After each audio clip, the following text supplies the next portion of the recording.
સંસદના પ્રથમ સત્રમાં ભરૂચ લોકસભા બેઠકના સાંસદ મનસુખભાઈ વસાવાએ પણ પદના શપથ લીધા। સંસદ સત્રના પ્રથમ દિવસે ભરૂચ લોકસભા બેઠક પરથી 7મી વાર ચૂંટાઈને લોકસભામાં પહોંચેલા સાંસદ મનસુખ વસાવાએ પણ પદના શપથ લીધા હતા।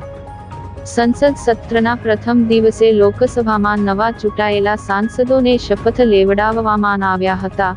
સૌથી પહેલા વડાપ્રધાન નરેન્દ્ર મોદીએ 18મી લોકસભાના સાંસદ તરીકે શપથ ગ્રહણ કર્યા હતા। પ્રોટેમ સ્પીકર ભર્તૃહરિ મહતાબે મોદીને શપથ ગ્રહણ કરાવ્યા હતા। ત્યારબાદ ચૂંટાયેલા સાંસદોને શપથ લેવડાવવામાં આવ્યા હતા। ભરૂચ લોકસભા બેઠક પરથી સતત 7મી વખત ચૂંટાઈ આવેલા સાંસદ મનસુખભાઈ વસાવાએ પણ આજરોજ પુનઃ 7મી વાર પદના શપથ લીધા હતા।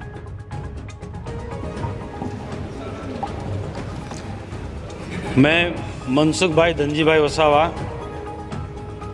जो लोकसभा का सदस्य निर्वाचित हुआ हूँ, ईश्वर की शपथ लेता हूँ कि मैं विधि द्वारा स्थापित भारत के संविधान के प्रति सच्ची श्रद्धा और निष्ठा रखूँगा। मैं भारत की प्रभुता और अखंडता अक्षुण्ण रखूँगा तथा जिस पद को मैं ग्रहण करने वाला हूँ उसके कर्तव्यों का श्रद्धापूर्वक निर्वहन करूँगा। भारत माता की जय।